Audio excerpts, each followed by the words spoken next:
Hello, listeners, and welcome to the latest episode of the AdQuick Madvertising Podcast, a podcast that explores the intersection of content, creativity, technology, all the things that you care about. Today, we have a special guest. We have Sayf Sharif. He is an OG analytics pro. He's president and COO at Three Bears Data. He has a background spanning global consultancy leadership, with work with teams from Mighty Hive, Sear Interactive, Lunametrics, has worked with brands large and small. He's a great guy. We're lucky to have him on the show today to talk to him about analytics and marketing. Sayf, welcome to the show. Thanks, Adam. I'm very happy to be here.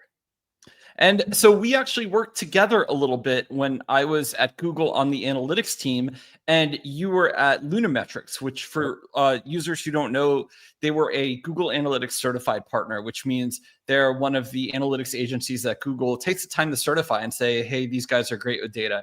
And Sayf was always one of my favorite analysts of all the teams we worked with at Google. He was always so smart, so thoughtful. Just a great guy to know. So we're still in touch from that relationship.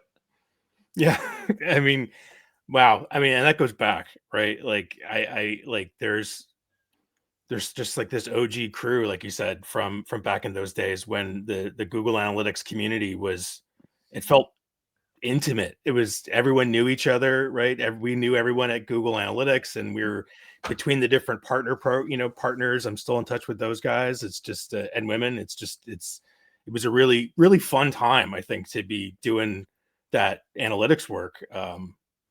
Yeah.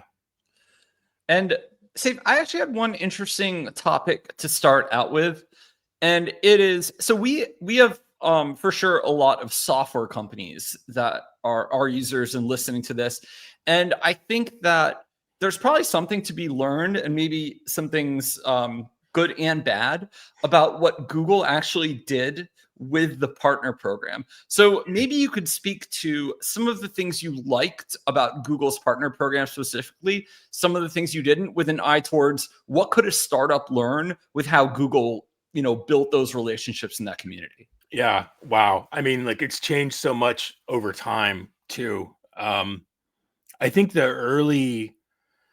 what I liked about the early partner program, like back when you and I were both involved with each other, right?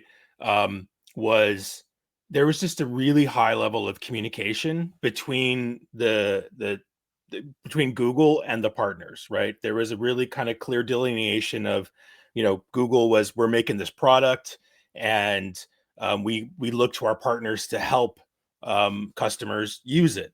And whether that was in, the different private forums that we had, or just the ability for me to know and meet the developers of, say, like, GA or Google Tag Manager at the time, and ask questions. And, we'd have the annual summit, and it would just be the Google Analytics certified partners and the Google engineers. And we just, you'd be in these rooms with 100 people, 100 nerds that really dug the technology side. And you would just be able to have that level of communication and sharing and knowledge sharing.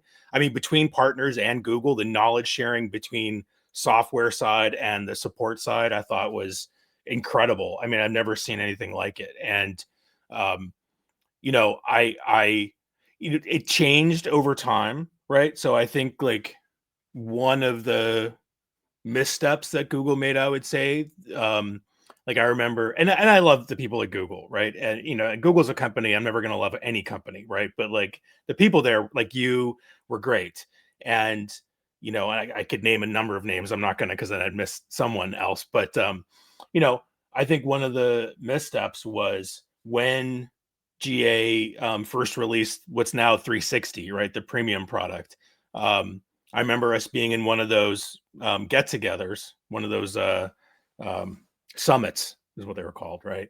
And we had one of the sales people from Google up on stage in front of all us partners, and he basically was ultimately saying, we're going to take your clients from you. We're going to compete. We're going to take these premium enterprise clients internally, and we're going to compete directly with you, and we're going to support them. And we're all sitting there going, what? It felt like a bit of a breach of that trust of, you're the technology person, we're the customer support people. What do you mean you're going to, and we're selling the premium product for you? Why are you in competition with us? How does that work? And it's like you were a car dealership and then, Ford decides to open up a direct to consumer Ford dealership next door to you, right? We can do it cheaper and better. And we have the Ford. Why would you buy from a third party when you can buy directly from Ford?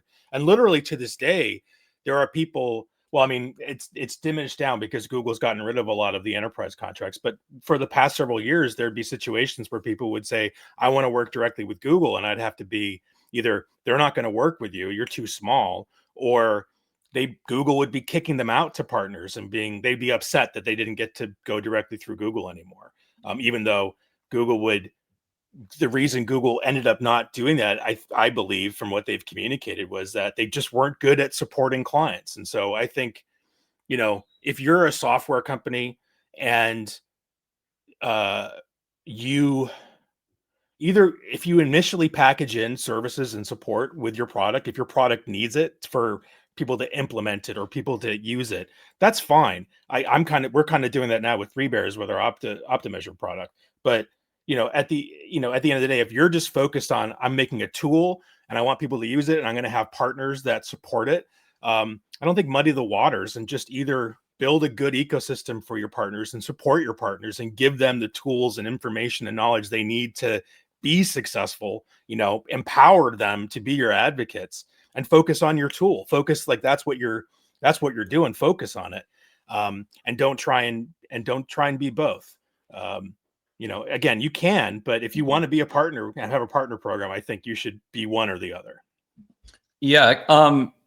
One thing I found really interesting, because I was a consultant before joining Google, and what I've noticed is I was the one who was, selling AdWords into my clients and making all this money for Google. And from the time that before I was at Google to when I worked to when I left, now it's really interesting because Google on the ads team sends me emails every week to try to do consulting work, which is interesting because in a previous world, an agency would have done that. And now Google is trying to consult. And it's like, it's a little bit, you're not going to get biased consulting from the ad platform, right? You want someone who has no incentive to get you to spend more unless they're making you money, and in such a way that makes more money and more conversions for you at a lower cost, which is like the whole reason you want this unbiased party. And because Google's products are great, I never felt like, I never understood why they felt such a need to do that, because it kind of sells itself when it works. And like, you don't want to pressure people into buying something that's not working if you're a company like Google, right? Do no evil. So it has certainly changed, things that happen when you become a big company, right? It was a marketed difference between when I joined Google. I think there was 20 or 30,000 people, something like that. And when I left, there was, well over 100,000. I think there's like 300,000 people now. It is wild. It's a boutique agency, really. It's 100,000. I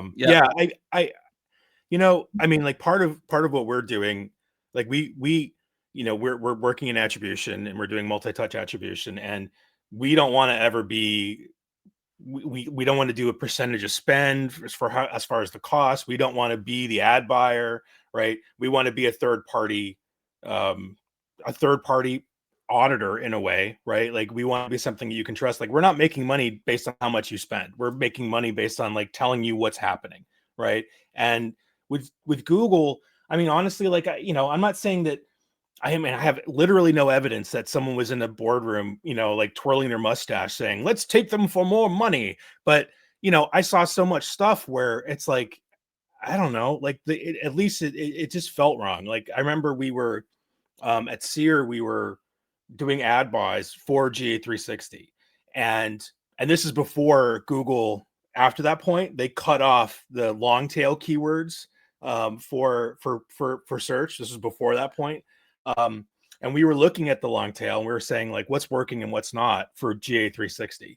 And, at the time, if you searched for GA360, every organic result, every paid result too, but every organic result for page after page after page after page was Google Analytics, right?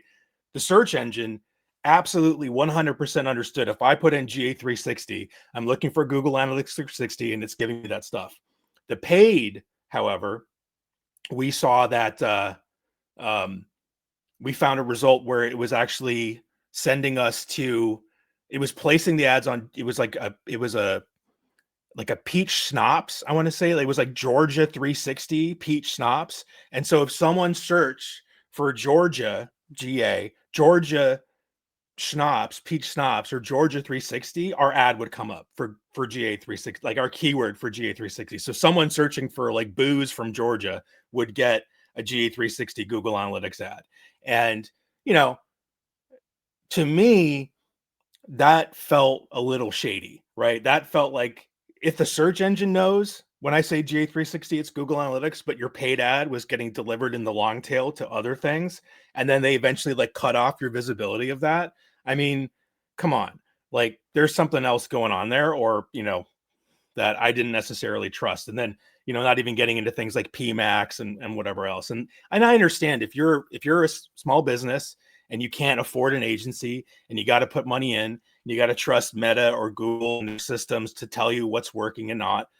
I get it, right? I've been a small business owner, but at the same time, I don't, I've seen too much to trust the company that is making money by how much you spend to trust them to tell you, oh, you shouldn't spend your money with us. Like you're spending too much. They always want to take more. Right. So, yeah.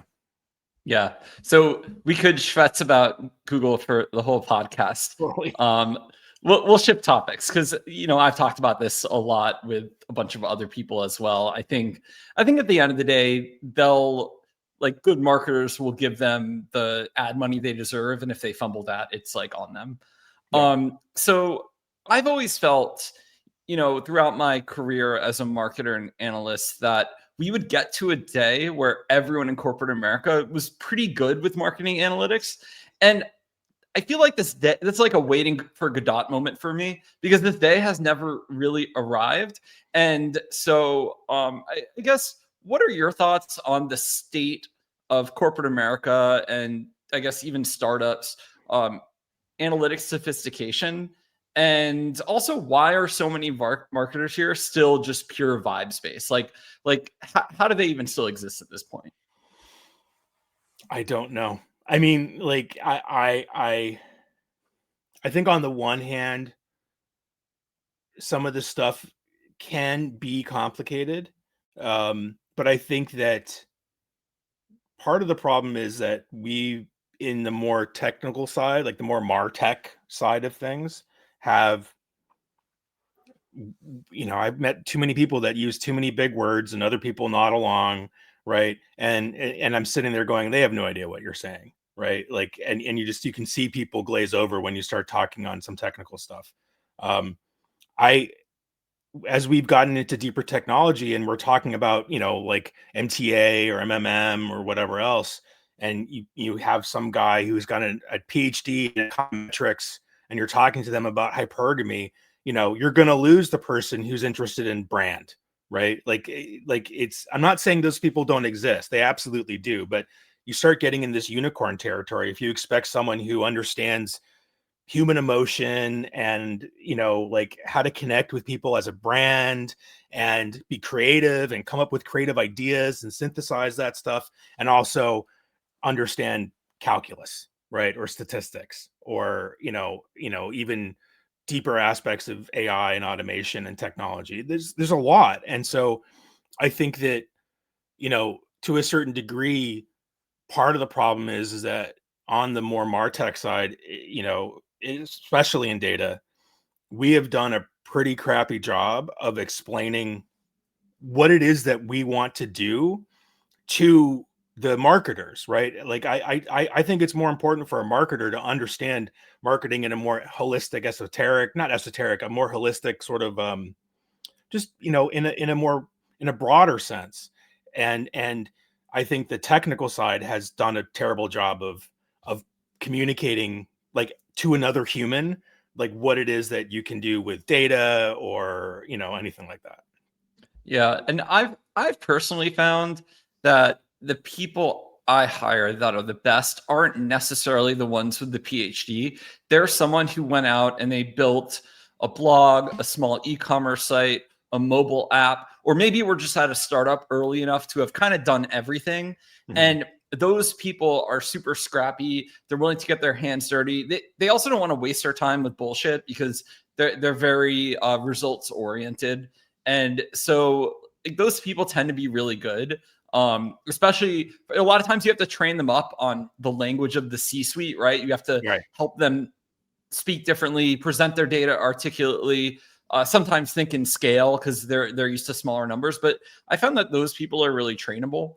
And Well, a lot of times the people who have basically just worked at big companies forever in kind of a pre-internet world are just like really political and they kind of bullshit their way through. But like push comes to shove, they're probably not the ones you can really trust all the time. yeah, I mean, I totally, right. Like that scrappy person that has had to do everything themselves. They might not necessarily, like you're saying, they might not know the lingo, right? Or they might not know what a CFO cares about because they've never had one breathing down their neck, right? But they're more they're more about the business, right? They're like, what is the actual business problem that I need to solve and how can I solve it? And then they go about solving that problem.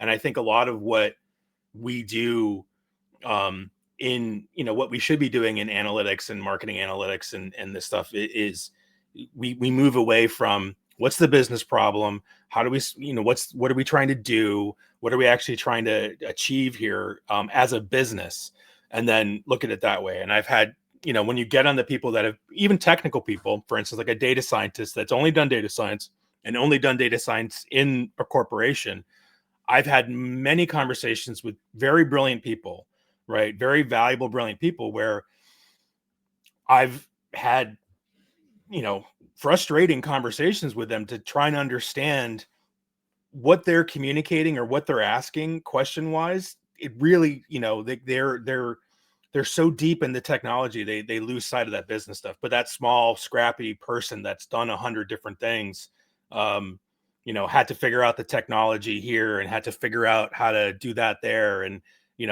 completely, that person is super valuable. So I have another question along those lines. Certainly at a young startup, you do have, the doer, the person who's really scrappy, managing, the whole marketing and analytics stack and, whatever data and whatever time for analysis work they have, they do. How do you tend to think about when you're a growing startup, when the point comes and is appropriate to either have analytics help internally or hire someone externally? Because this is a question I get a lot from people who it's like a marketing team of one, but the company is growing. Generally, like, what are some indicators or maybe even like when do you make the case to start to bring on external help? Yeah. I mean, wow. I mean, that's a good question. And it varies, right? Like, I think that data, whether you want to call it data readiness or data foundations, it really comes to, well, like, again, what are you trying to do, right? If you're the one person, what is the company trying to do, and how can you help the company achieve that? And I'll be honest, sometimes it's not like making sure that your website is tracked properly, right? I think a problem that I've seen for everything, I would say a bigger solution thing would be like taxonomy. Do you have like a set taxonomy where everything's named consistently across, for instance, your campaigns and whatnot? I think like if you're looking at specific things like getting your data collection into a better state, hopefully it's tied to why. What do you want to do with it? Because ultimately you could go to an agency and you could spend more than $100,000 depending on what you're looking at, easily more than $100,000 to get your data into a nice, good, clean state, right? I mean, you could spend less too, but depending on what you have, you could be spending a lot of money to get your website, your app, your data collection all good, all your different, taxonomy across the board, all the stuff tied together, put it in a CDP, get it all into GCP, whatever it is that you want to do to make your big ball of data I think you and I talked about before, trademark me, but like your big ball of data that you want to work with. And that ball of data is worthless. It's inherently worthless unless you do something with it. So if you're a small person running your own, you got one person, when do you need to bring someone in? I would say, what do you want to do with the data once you have it? If you have a plan to get value, like I want to do on-site experimentation, or I want to look at like building better audiences, or whatever it is. Like if you're saying there's something I want to do, if I had this data, what do I want to do from a business case? And what do I think I can get from that as a result? What's the ROI of that? I can lower my cost acquisition. I can get increase our conversion rate, or whatever thing it is. Like if that needs to be your goal, if your goal is just like, oh, my data is dirty, we need to clean it up. Do not hire an agency. If you want to do data, you should do stuff. But if you're going to spend money on an agency for readiness, foundational things, you need to have a plan of like, what are you going to do with it after it's clean? That's going to get value for the business back. Yeah. I'm in a pretty good situation because I'm at an ad tech startup and we actually have an analytics team for the product. So I have a lot of help, but I definitely empathize with even sophisticated marketers at growing startups, because it's like super tempting to just keep spending on what's already growing and just like, you have analytics in a good enough situation, and startups are either alive or dead. They're growing or they're not. And so if you kind of have a machine running, it's like tempting not to do some of the more boring things with analytics. I totally empathize with those marketers, but like you said, I think having that plan and maybe on your roadmap, making sure that you're baking in all of the appropriate best practices, because what you don't want to happen, and I've seen this before when I was consulting, like a company's really successful, they're about to go IPO or they're on that track, and then there's just like a lot of data questions that you're going to get from in all of those presentations to Wall Street, and you just really want to be organized. You want to be sure of that data. You don't want to have it be a fire drill. So I say, like, I tend to tell my peers who are in the marketing role at kind of resource constrained teams, just always make sure that you're measuring everything, even if you're not using it right now, that the data is audited and really clean, because you're going to get to a point where maybe it's even just the next venture round where they want everything in the data room. They want to be able to, you just want it to be consistent, even if you're not using it all now and what channels are working and the company is growing. It's just like almost better to have that work done. Oh, totally. And also having historical data, like, if your data is a mess and useless, and someone eventually comes to you and says, hey, can we do a year over year analysis of X? Right. Well, you better hope that last year's data was good. Right. And so, even if you don't necessarily have a direct use that you want to activate on that data, what you're saying, like future exit for the company, or, or just future asks, it's good. I mean, it's at the same time, I've seen too many companies where they have an agency and you're saying you really should audit your data. I'd do a full audit on a yearly basis to catch anything that might have slipped in, because data collection's entropic. It's going to fall apart on a day-to-day basis, and even have different systems set up to be monitoring that data on a daily basis. Like where red flags happening, and catch them before a big problem occurs, and plenty of times. I mean, I don't have one example. I've got plenty where you have companies that had teams, we're doing the right stuff. And then, hey, what happened to this entire section of our data for the last month? It's gone because some developer on their team, unrelated to their team, made some change. And now, they messed up the GTM tag. And so no tags are firing whatsoever on an entire section of their website. And so if they hadn't had something alerting them to problems in the first place, that who knows how long that would have gone on for, right? So I mean, I obviously I'm a big fan of doing it right from the get-go and keeping an eye on it, but also I'm a big fan of making sure that if you're going to do that, you should get value out of it. Totally. And still, though, for resource constrained teams, revenue solves all problems. So if you are crushing it with numbers, and your data isn't, you've got like something broken or whatever, just never panic about that. That's a problem you can fix. If you're doing well as a company, don't worry too much. Right. So I had Rand Fishkin on the show previously, and he said something really interesting that I think you'll have a good comment on. He said something to the point of a lot of the most important things in marketing can't be measured in a dashboard. And he meant like things like going to a conference and giving a talk and, having that hallway conversation with someone who turns into a good lead, right? And so we do have some people in like the C-suite who discount everything that can't be in a dashboard. We talked about people who weren't sophisticated. There are people who are like too sophisticated in the other direction. Right. And so how do you advise, when you run into like the really, really finance dashboard oriented executive who like kind of discounts all of the, things that are really valuable for the company, but probably aren't, the story is not told in a dashboard. And I ask that because a lot of times marketing teams get pushback when like they want to attend an event, they want to do, some campaign that, maybe not as measurable. They want to sponsor a given podcast they know is really important, but it might not show up in the data right away. So how do you consult for those types of people? Yeah. I mean, again, that's another definite good question that I've run into. And I would reframe it as not necessarily a higher level of sophistication, but maybe a harder level of sophistication. They like hard numbers. They don't like soft numbers, right? And so, when you're looking at how much money do we want to put into sending people to conferences, right? The only true way, I mean, I don't disagree with Rand on it, that some of this stuff is just not measurable, right?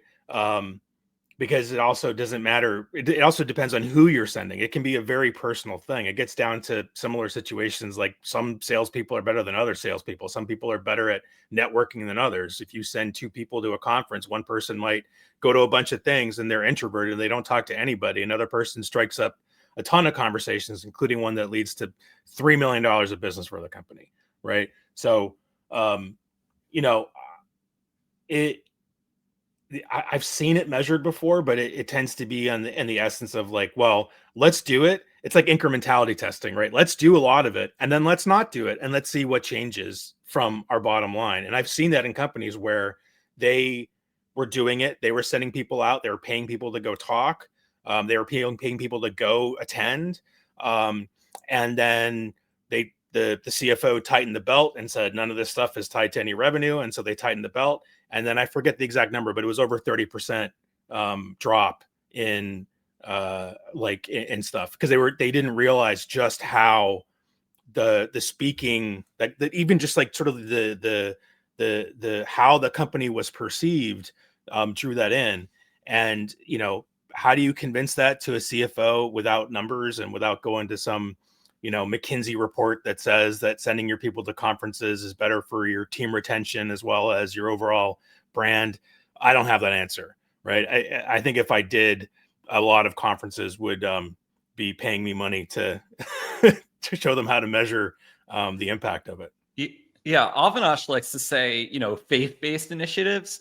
And I tend to think that if you've hired someone for your marketing team and they're saying this is a good use of money, I think you should trust them, because why else did you hire this person? If you're not going to micromanage them, if they're going to be, especially if they're senior and you're just going to micromanage and ask them questions about everything that they know is right, then it's like, for me, if I'm in that position, I always want to have a come to Jesus conversation with that person and ask what's really going on. Like, is the company in trouble? Why aren't I getting funds for something I know is right? And, I tend to think that, because I've seen this happen before as well, but it usually doesn't happen when the person is trusted and the company is going well. So if you are a marketer in that situation, like, you definitely want to dive in as to what's going on. And I think, there's a broader, to me, I put that kind of stuff that's soft. It's in a broader trust and credibility bucket.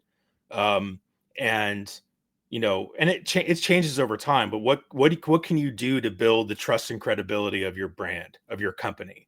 And having a speaker or multiple speakers that are going to multiple conferences that you are talking about or broadcasting, and they're speaking here and they're speaking there and they're at this measure camp and they're at that conference, and you have all these webinars and whatever else works. It builds a level of trust and credibility of your business. And one thing that, and I know that organic isn't what it used to be. I'm not making the claim that this works today, but I think about when I was at Lunametrics, and Robin Stife, still one of I look up to her so much. She was incredible. She was really insistent that we publish on our blog and we wrote content. Everyone had to do it, right? It was a key metric for us, and our success at the company was to publish and to write. Everyone had to do it. And I remember early on, well, when I got there was three of us doing Google Analytics when I started at Luna. Well, there was a couple more, but they were part-time and doing training and stuff. But as far as like in the office working on clients, we had 3 of us, and it grew significantly. But even when we were like a dozen people, I remember being at an event and people were like, "Oh my gosh, like I love the Lunametrics blog and blah blah blah." And how many people work for Lunametrics? I'd be like, "Oh, we've got like 12," and people were blown away because the brand at the time just seemed so much bigger and so much more credible than a small shop, because we wrote and gave out so much information, and here's this code and here's our thoughts on this, and so on and so forth, that people just assumed we were amazing at it. And so I think measuring it, and even in that case with organic content, we could show, we looked at Google Analytics and we're like, who's got the most views on their page views on their blog posts this month, and stuff like that. But some of them didn't drive any business, but other ones did, and really overall it drove credibility. Yeah, I tend to look at, especially in a service space, but also a commodified space, I'll look at the company's blog posts and social media to see if they care enough to have a conversation with the industry. And as long as it's good enough, I'm like, okay, these guys actually care enough about their craft to spend the extra, hour a day to publish with the industry. And so that's like a signal to me that like their service will probably be pretty good. But they have to do it. Like you either have to keep it updated or you have nothing at all and you go the other way. And, okay, we're just spending all of our time on our clients, because it's one of those two signals. But if it's half updated, it's like, don't have to do something. It's such like a negative signal. Like you actually do have to publish if you're going to have channels. Yeah. And I think there's an aspect of just being customer focused in that regard, like customer client focused, as opposed to purely a product focus. If your focus is purely on your product and not your customers, you end up in a situation where your customers are going to, in my opinion, they're going to potentially grow frustrated in that regard, because you're not really listening to them, you're not really communicating with them, you're not building that relationship about what problems what do you actually want, and solving the problems they need in the way they need them. So Sayf, it's been awesome chatting with you today. Do you want to tell us about your current company and what kinds of services you're offering, and then where people can connect with you online?